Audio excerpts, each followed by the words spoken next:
Et après délibération, donc hier soir, ils ont annoncé qu'on était bien mis en redressement judiciaire. Donc, après, ça sera plus long, c'est pour voir si on peut regrouper vraiment tous les dossiers Petroplus en France, c'est-à-dire sur, enfin, ce qu'on avait demandé sur Nanterre.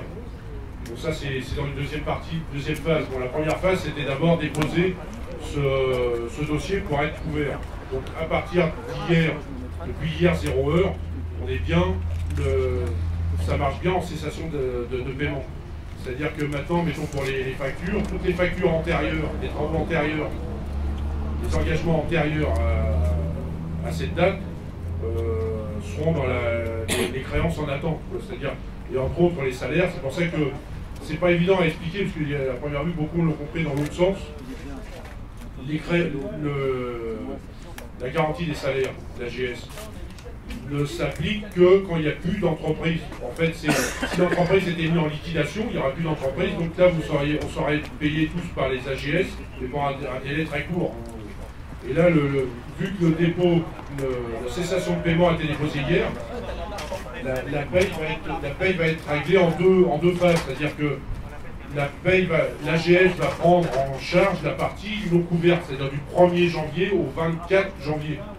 Là, c'est pour ça que quand je vous ai mis dans le message hier, à la Chambre de commerce, ils nous ont annoncé le délai le plus long, c'est-à-dire que, c'est pour ça que ça fait peur, le délai le plus long, c'est vous serez payé vers le 15 février. Donc j'ai dit, mais déjà, avec 2-3 jours de retard, il y en a beaucoup qui commencent à changer de couleur. Là, si on leur dit 15 février, là, il y en a des morts. Alors, donc ça, c'est le délai le plus long. Mais ils se sont engagés et tout le monde était mis au courant. C'est-à-dire que côté direction, comme côté organisation syndicale, des contacts avaient déjà été pris avec les AGS, avec au niveau du gouvernement, au niveau des chambres de commerce. Ce qui fait qu'ils se sont tous engagés à accélérer les dossiers, mais en sachant qu'on n'est pas tout seul, et qu'en plus, même en accélérant, il faut bien que ça passe dans les tuyaux. Donc cette partie-là, vous allez la toucher le plus tôt possible, mais c'est vrai que c'est pas, vous attendez pas à être payé le 25 ou le 27. Par contre, après, sur la partie du 25, déjà le 26, entre la date d'hier et la fin du mois, vu que l'entreprise est maintenant couverte par un redressement judiciaire, ça veut dire que toutes les factures, tous les engagements pris après le 25 sont à la charge de l'entreprise. C'est-à-dire que c'est à l'entreprise de payer, de prendre en charge les salaires et charges entre le 25 et le 31. Donc là, ça va être trouvé. Mais il faut savoir, c'est que même, on nous attend au tournant. C'est-à-dire qu'à partir de maintenant, si que l'on tourne, que les unités tournent ou ne tournent pas, l'entreprise doit assurer la totalité de ses factures. L'entreprise ne peut pas s'endetter d'une manière ou d'une autre. Ça veut dire que une entreprise, une raffinerie comme la nôtre, pour payer ses engagements, même unités arrêtées, c'est 8 millions d'euros à peu près par mois. Donc il faut qu'on trouve 8 millions d'euros par mois, même si on ne fonctionne pas. Bon, maintenant, il y a ce qui est en cours d'étude, c'est-à-dire la possibilité de faire redémarrer les unités. Donc ça, c'est en cours d'étude. La décision va être prise très rapidement, mais tout dépend de ce qu'on peut mettre dedans. C'est pas pour moi, c'est pour la banderole. Je me disais aussi, j'ai rien dit spécial. Laisse tomber. Il y en a pas un qui m'écoute en fait. C'est ça qui est bien. Donc la décision va être prise très rapidement, donc vous allez. Mais il faut des garanties. Côté direction, il y a tout un tas de questions. Côté organisation syndicale, il y a tout un tas de questions. Avant qu'on puisse mettre en place, s'il est mis en place, mais on le souhaite, ce système. Mais ce système n'est qu'un système, comme je l'ai dit dès le départ, un système de transition. C'est-à-dire que c'est pour assurer les salaires, les charges, et de faire tourner cette usine. Parce que c'est important, faire tourner pour les salariés, c'est-à-dire de travailler, et pour les unités, tourner. C'est-à-dire qu'on abîmera nettement moins les unités en les faisant tourner qu'à l'arrêt. Donc ça, on a un délai. Ça nous ouvre un délai. Et ce délai-là, on doit s'en servir. Donc comme on a dit, ça fait 15 jours qu'on est à la recherche d'un repreneur. On doit accélérer les choses pour trouver un bon repreneur. Parce qu'un repreneur à la con, on en trouvera certainement. Mais un vrai repreneur, ça sera plus compliqué. Donc là, on ne doit rater aucune piste. Et l'intérêt, c'est que justement, le fait d'être en redressement, il y a un administrateur. Et alors, c'est un administrateur de niveau 3. Ça vous dira rien. Pour vous, ça ne vous dira rien. Déjà pour moi, c'est pour grand-chose au départ. Un administrateur de niveau 3, c'est-à-dire qu'il a tous les pouvoirs d'administrateur. C'est-à-dire que rien ne peut être fait sans sa signature, sans son autorisation. Aucun engagement ni rien.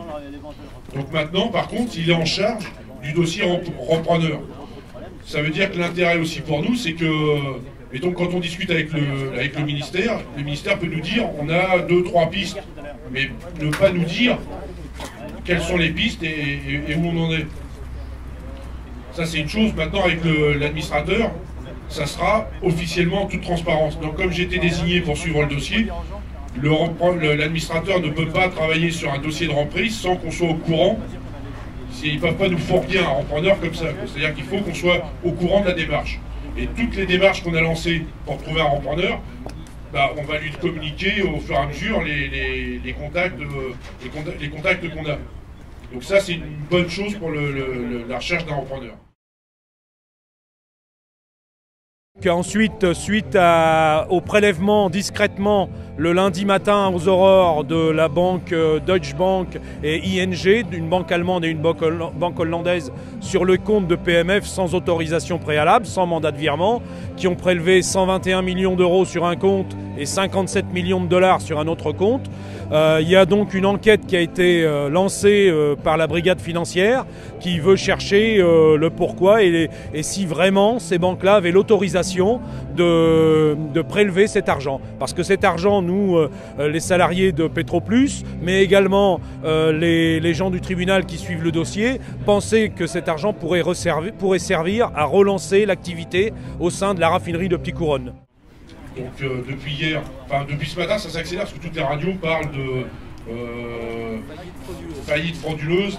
Et là, depuis hier, Nicolas vous avez mis au courant hier midi qu'il y avait une descente des services de la brigade financière à PMF. C'est pas pour nous emmerder nous, c'est pour prouver, s'il y a besoin, que les banques et que Petroplus, en gros, on peut assimiler ça à un délit d'initié. C'est-à-dire qu'avant que la décision soit prise, ils ont tout vidé, en sachant que la faillite allait être déclarée. Donc quelque part, il y a un transfert de sommes énormes. Les banques se sont servies. Personne n'est autorisé à vous prendre l'argent sur le compte, même si vous avez un problème, ils doivent vous prévenir et en discuter avant. Là, ils n'ont aucune autorisation et ils ont pris tout l'argent qu'il y avait sur les comptes. Donc tant mieux qu'il y ait une enquête. Et puis sincèrement, si on peut mouiller les banques, si on peut mouiller le groupe, on va mouiller les banques, on va mouiller le groupe. Nous, on n'a rien à cacher, nous on est clean. Donc maintenant, on verra bien si les banques et si le groupe Petroplus et si M. Vétier sont aussi clean que ça. Nous souhaitons que si la justice doit poursuivre les banques, eh bien qu'elle le fasse, parce que je pense qu'il y en a un peu marre, que les banques nous viennent chercher de l'argent quand elles en ont besoin, et quand les entreprises en ont besoin, bah, les banques sont cruellement absentes. Je voulais vous dire 3 choses. La première, c'est vous exprimer la solidarité des syndicats CGT de la banque de la région de Normandie et de sa fédération. La seconde chose, c'était vous dire que depuis le début janvier, nous sommes intervenus en tant que fédération syndicale auprès des banquiers. Nous les avons même rencontrés, les PDG des principales banques et notamment des 3 banques qui sont dans le consortium de 13 banques qui finançaient Petroplus. Dans cette rencontre, il y a eu 2 choses de dites. La première, négative, c'est que les banques ne voulaient plus s'engager dans des financements en dollars. On a compris quelques jours après pourquoi. C'est parce qu'ils s'apprêtaient à supprimer 2000 emplois dans les 4 principales banques, notamment sur les financements en dollars, sous prétexte qu'il n'y a plus de dollars sur le marché, alors que les banques centrales leur ont offert la possibilité de se financer en dollars à des coûts extrêmement limités. Donc c'est un faux prétexte. Et lorsqu'ils disaient, les 3 banques françaises, qu'elles étaient prêtes, dans le cadre d'un accord européen, à se mettre d'accord pour reprendre le financement de la ligne de crédit en dollars pour acheter du pétrole brut, eh bien, en réalité, ils mentaient puisqu'ils préparaient des licenciements ou au moins des suppressions d'emplois extrêmement massifs dans ces activités-là en particulier. La deuxième chose qu'ils nous ont dit, c'est qu'ils avaient de forts doutes sur la filière pétrole en France, mais que malgré tout, ils étaient prêts à regarder s'il y avait un projet ou des projets industriels, la façon dont il pouvait intervenir en tant que banquier français pour le financement d'activités et de projets qui permettraient de redémarrer cette filière en la diversifiant. C'est un point quand même très important, nous les avons pris au mot malgré leurs réserves. C'est un point très important parce que s'il y a un repreneur qui accepte de diversifier l'activité autour du gaz, de l'huile, du pétrole, comme bon, on en a discuté avec Jean-Luc et Yvon, etc., eh bien, nous pourrons réintervenir auprès d'eux pour qu'ils lâchent les cordons de la bourse sur l'aspect financier, parce qu'évidemment, quel que soit le repreneur, il y aura certainement un aspect financier pour la remise à niveau des installations et puis pour investir dans les activités à redéployer sur le site ici. Nous sommes également intervenus auprès des banquiers de la région Normandie et en particulier du directeur de la banque BNP Paribas, parce que la Shell, quand elle existait ici, avait un compte dans cette entreprise et le directeur de cette banque nous a dit, même si les décisions se prennent à Paris, qu'il était prêt lui aussi et qu'il était intéressé à reprendre une activité ici si effectivement l'activité industrielle repartait. Bon, j'ai parlé un peu de l'emploi dans les banques parce que évidemment il n'y a pas seulement ceux qui font du crédit pour l'industrie qui sont concernés, il y a aussi le salarié de la banque qui tient votre compte à tous ici, qui en général voit son emploi menacé avec des postes qui sont supprimés, des robots qui remplacent les salariés, etc. Et si on va aller en manifestation après, comme l'a proposé Régis, devant les banques, il faut aussi qu'on tienne un discours vis-à-vis des employés de banque.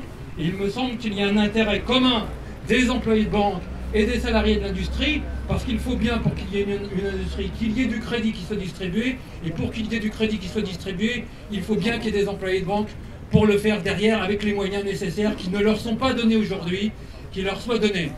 Je rappellerai dans ce cadre, pour conclure, qu'en tant que CGT, nous demandons non seulement que le crédit soit distribué par les banques pour l'activité économique, pour l'emploi, pour la formation, etc., mais nous sommes pour qu'il y ait un pôle public financier dans ce pays, de façon à avoir un bras armé suffisamment fort pour réorienter le crédit vers la création d'emplois et le financement de l'industrie, qui en a bien besoin. Et en plus de ce pôle public financier, nous pensons qu'il faut qu'il y ait une maîtrise publique de la distribution du crédit et de l'activité des banques, qui ne doit pas être tournée vers la finance, comme c'est trop souvent le cas depuis une dizaine d'années, mais qui soit tournée vers l'activité économique réelle et donc vers la satisfaction de nos besoins à tous. Nous espérons toujours donc une solution pérenne à l'activité de la raffinerie. De nombreux emplois sont quand même encore en jeu. On parle de 5000 emplois avec les emplois induits. Ici sur le site, il y a 550 salariés auxquels il faut rajouter environ 350 salariés d'entreprises extérieures, dans ce qu'on appelle les emplois indirects, plus 35 emplois également à la Défense. Et à ça, il faut ajouter également le personnel du CE, qui sont une quinzaine également. Il y a également la société Butagaz. Et Butagaz, c'est ce qui est en bord de Seine. C'est le chargement des bouteilles et des wagons-citernes de gaz liquéfié. Donc eux, ils sont complètement attenants à notre devenir, parce que si nous on ferme, eux ferment. Donc c'est encore 50 salariés, plus à nouveau des emplois indirects et des emplois induits. Et ça, tout ça, ça fait boule de neige.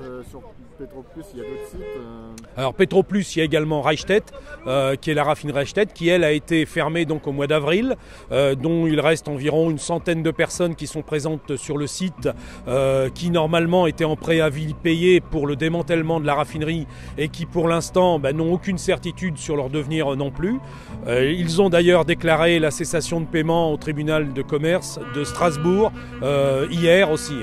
Eh bien, il faut qu'il y ait un changement, il faut qu'il y ait un nouveau gouvernement pour que ça s'arrête. Et c'est important que demain, c'est pas de regarder la couleur de la personne qui vote, c'est de regarder la personne qui est vraiment citoyen et citoyenne dans le pays. Des gens qui sont pas malhonnêtes et qui font croire qu'ils sont là pour vous, et quand ils peuvent, ils cassent, ils détruisent, et ils détruisent pas avec leur argent, c'est avec notre argent qu'ils détruisent l'emploi. Et c'est ça qu'il faut que ça cesse dans ce pays. Que notre argent sert bien à relancer le pays et à redonner un avenir à toute notre jeunesse. 25% de notre jeunesse qui est au chômage, qui ne trouve pas d'emploi, parce qu'il y en a un qui a décidé qu'on doit travailler jusqu'à 62, voire 65 ans. Et simplement, s'il a dit ça pour alimenter les caisses, et bien qu'il commence à se battre sur une politique industrielle et il verra que les caisses vont s'alimenter tout seuls, les anciens pourront partir et les jeunes prendre un avenir dans nos industries qu'on aura maintenues.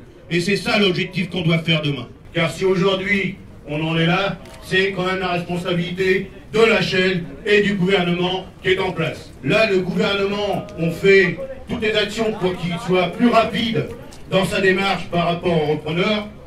Et on a dit qu'on fera, dans les semaines qui vont venir, des attaques ciblées au niveau de la chaîne.